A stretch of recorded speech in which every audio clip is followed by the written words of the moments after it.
So hi there. In this video, I want to talk about how the most successful people in life have always used contradiction to their advantage. They've always had a secret way of thinking that most people never ever sit down to think about. And this video might be long, but I'm trying to keep it as compact as possible. Now, you may have to watch this video over and over again if you really want to get the gist about it.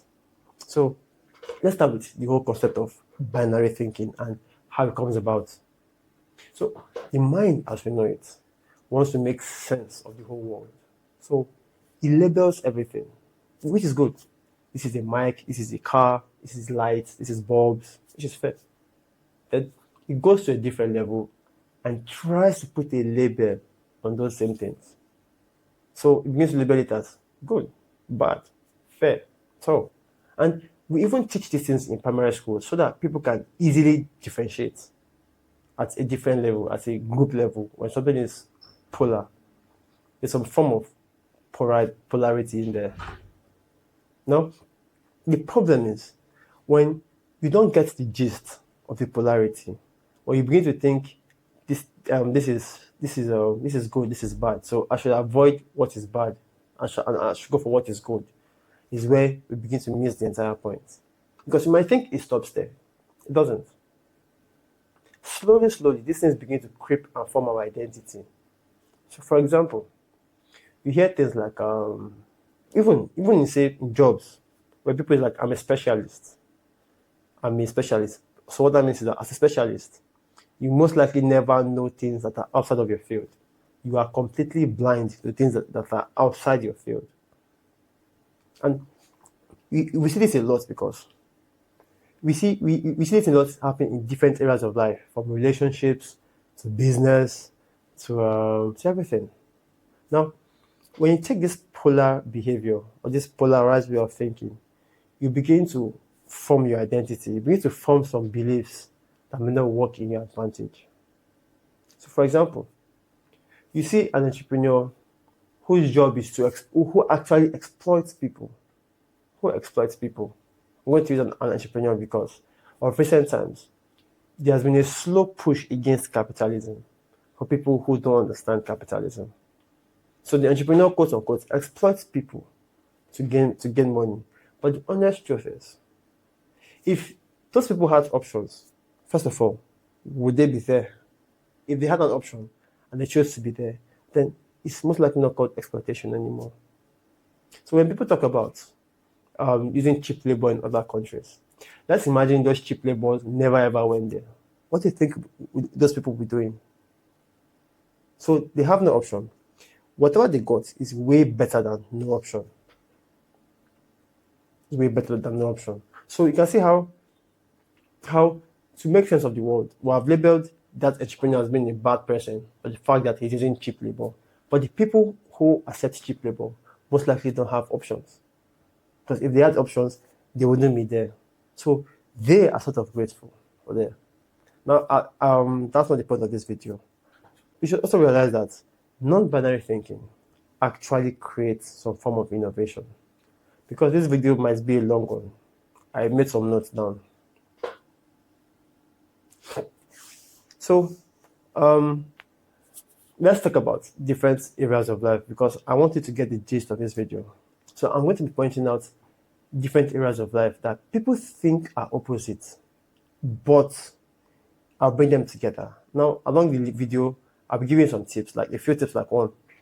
What you need in everything is, first of all, understanding. Because when you understand everything, instead of reacting, you begin to respond. When you understand certain concepts, you're beginning to operate differently. And I'm going to touch on a very important point in this video, which is about guys leaving the dating scene, all because feminists have messed up the dating market. So we'll talk about that very soon. So let's see. Now, first things first, you need understanding. You need to understand why certain things are the way they are. Instead of labeling them as just good or as bad, useful or useless. When you understand it, when you understand certain points, you will know how to work with it. And this understanding is best to apply understanding if you're working towards a goal or a vision, something that you feel will make you alive. So let's get into it. When people talk about, say things like, I'll be citing some examples here about non-binary thinking and how people have used it to achieve massive success. Let's talk about spirituality versus practicality. You see entrepreneurs, you see some people who, quote unquote, believe in spirituality. I mean, manifestation baby. Use these hacks, say this prayer, say these affirmations to get things come your way, to become lucky. On the other side, you see people who are very practical, taking massive action, seeing massive results. However, these two guys, this person who is spiritual, it's a high chance if they are just spiritual without applying action, there's a high chance that they won't see results. Most likely, they won't see results.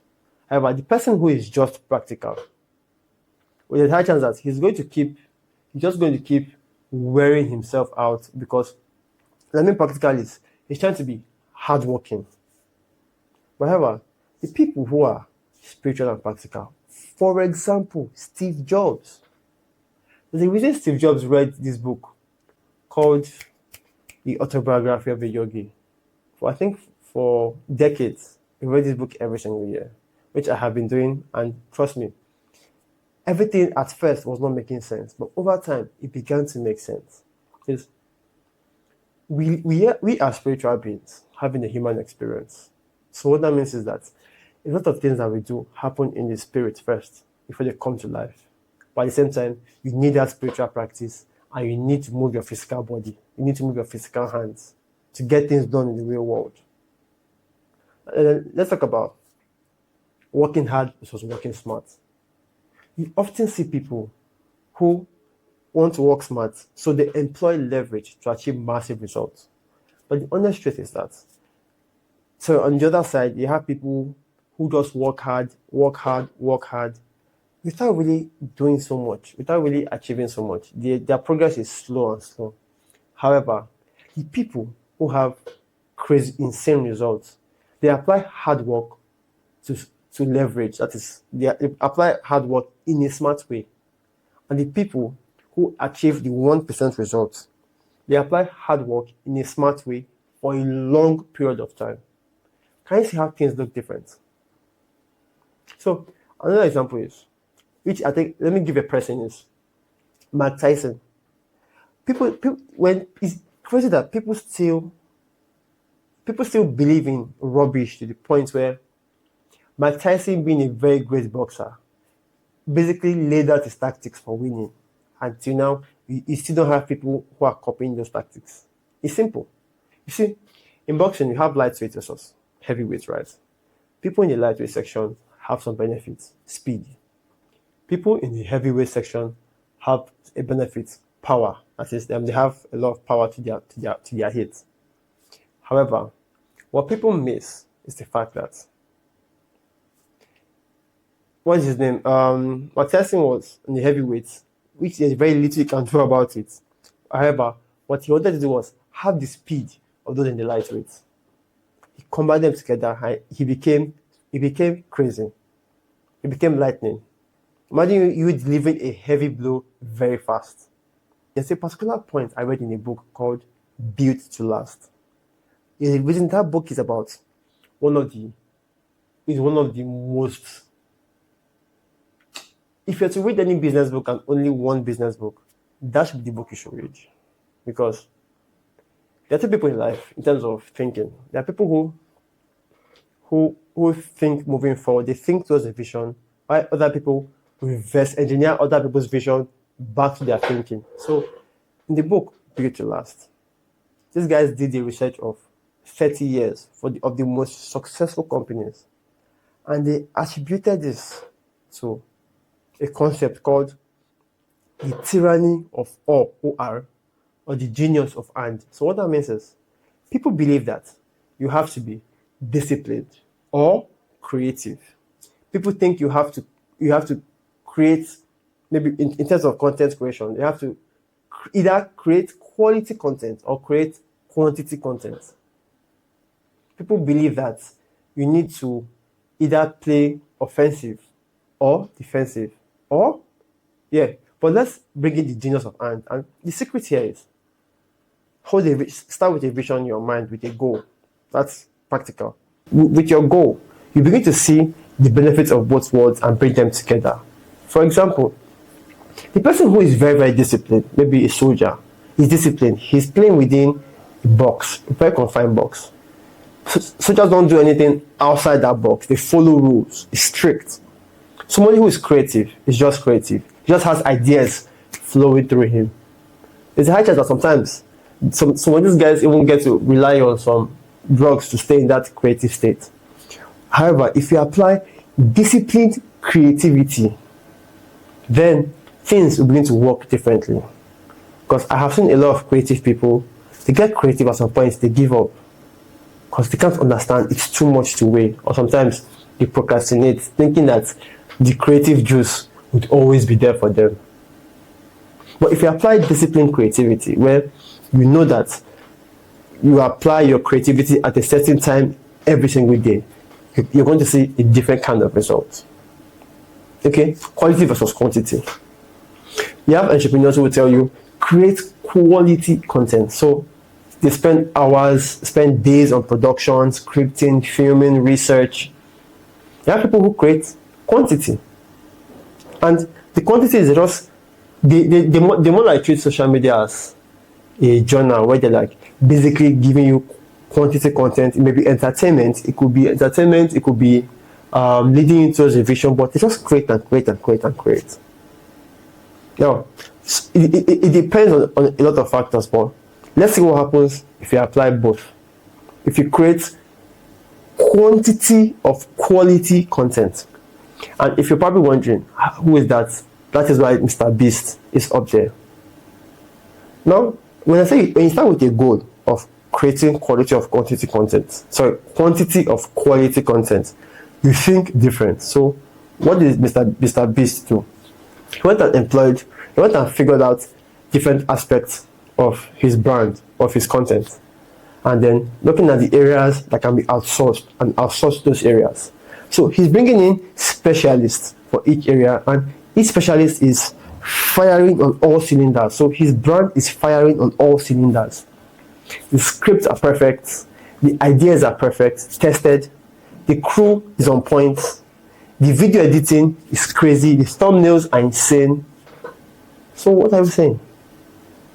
Then you have this idea of creating either low quality goods, either it's low quality or it's affordable. So some entrepreneurs don't think beyond this. However, the person who creates a high quality product and make it very affordable is definitely going to win. And that's why I tell people in this business game and capitalism that regardless, there's always somebody who is going to find a cheaper way to make a better product. And over again. Then another point is specialization versus generalization. This is something that I struggled with all of my life. So let's get into it. When you specialize, you know one thing very well. You are very good at that thing. Let's pick the medical field. Maybe you're a neurosurgeon. And then somebody comes to you with a problem. Because there's a high chance you have seen this problem in your neurosurgeon practice. You begin to probably, in your mind, maybe not because of legal practices, you may begin to imagine him having the neuro problems. He might suggest a couple of scans, a couple of tests. I mean, if there were no laws applied. However, that problem may come from a different part of the body, or maybe the patient is not properly articulating the pain properly, which is very possible. But as a generalist, if you know how things come together, even though you are still a neurosurgeon, you can figure out that you can ask certain questions that can make you give an idea of the problem, so that you can direct him to where he can go to instead. Can I see how everything comes together? Now, to the part that I promised you about the dating scene is when you have understanding of these concepts, that polarity is actually disturbing, like it's not productive. You begin to know how you can make things come together to fuse, because, like I said, these two things are polar ends of the spectrum. They are polar ends rather, but there is a spectrum. Let's take heat and cold, and then there's warm. At what point, at what degree does something become hot? At what degree does something become cold? And at what degree does something become warm? Because it's very subjective for a lot of reasons and a lot of context. So if you're in the shower and the shower is cold, try turning it gently, slowly until it gets hot. You'll get to discover that there's no particular reference point that it becomes hot. So that whole idea of polarity is gone right now. I'm not explaining. Now, let's say you need to understand something and you need to first of all work with from your vision moving forward. I see a lot of guys talk about how what they call it, how women these days are trash, the modern women, yada yada yada. So let's apply understanding here. What if you use feminism to your advantage?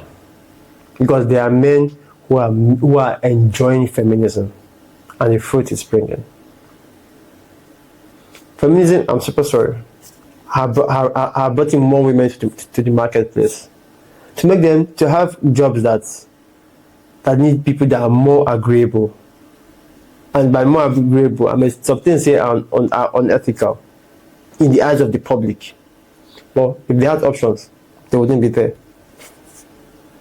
Let's talk about how they made I would say, sexual promiscuity a problem and how you can use it to your advantage.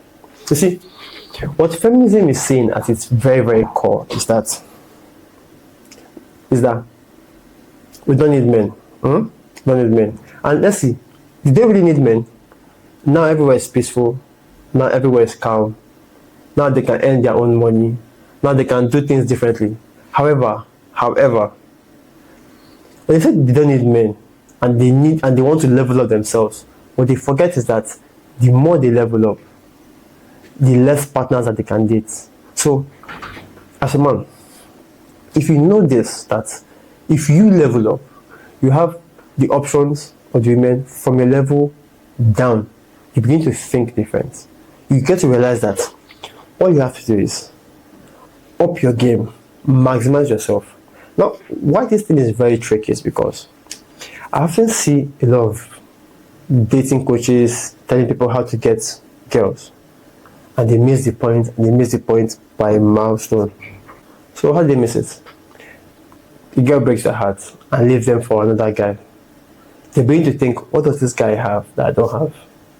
That is what they are thinking. They're not looking at the full package. So, the guy is good looking. They pick up that good looks and they obsess over looks. And that's why you have this whole idea of looks maxing as a thing. But money, there's also money. There's status. There's money, look, status. There's personality. There's charisma. There's different things altogether. But because they are so focused on just this one thing, they think if they get this one thing, that's all they set for life. But no. As a man, currently, if you want to enjoy the women, now mind you, when I say enjoy the women is, you can attract. I feel like the dating scene for men these days should be simple. Attract the most you can, and take away the ones you don't want, and pick the ones you want rather. Then let the rest go. It's that simple. So for you to attract most of them, you have to become the best you can. In what senses? There's no direct path to this, but you get the gist. Level up physically, level up masculinely, if that's a word, or you get the point. Build a personality. Level up on all playing grounds, financially, socially, morally. And this is how you get to build short-term versus long-term. You can see this point. People think you should either act in the short term and forget the long term. But in reality is you need both. And we see this a lot in business where people focus on the short term. They pump a lot of money into ads. And those ads could either win or blow. And they get a lot, they get cash, they get paid. But they forget that there's a long term. And for the competition, because they didn't focus on building a better product, they focus on just distribution, can undercut them in the long term. While somebody who is thinking in the long term may not have short-term cash to take him to that long term. So you need to apply both short-term and long-term thinking. You see people who focus on products or distribution. So the people with the very best products, they win in the long term. The people with the best distribution, they win in the short term. So it's not about, some people might either take this approach in phases or go head to head with it. But the idea is that provided you are taking them at the same time, head for head, band for band, that's the point. So a caution here is that, remember when I said hot or cold? Now, when I say you know how to combine the both is, some people might become lukewarm, which is worse, because they feel like, okay, if I should just combine the hot and the cold, then I might as well stay in the middle. These are the same people who speak about work-life balance. These are the same people who don't get results. They are lukewarm. I would say they stay in a place called no man's land. They don't get anything done. They freeze. So you shouldn't freeze. Like I said, however, you should know how to combine hot and cold. You get to know the what do they call it? You get to focus on getting the benefits of both worlds, not just being lukewarm, not knowing where to stand. And when people say work-life balance, it's just like what they're saying is, I don't like my work. I want to live my life. So what that means is, you want to play, you want to enjoy yourself. At the same time, you see work as work, something that's stressful. What if you do work that you love? Is it making sense now? If you did the work that you love, you might as well do it almost every day. I work 7 days. Although these days I get to create content almost every day. Because I enjoy creating content now. So until you begin to see that, if you want to get this concept of polarity and how it works, is I would say you should read spiritual books. Spiritual books will give you a better insight into this concept of non-binary thinking. But if you're not that type, just watch this video over and over again. You get to see the ideas behind non-binary thinking and how it can and it should work to your advantage.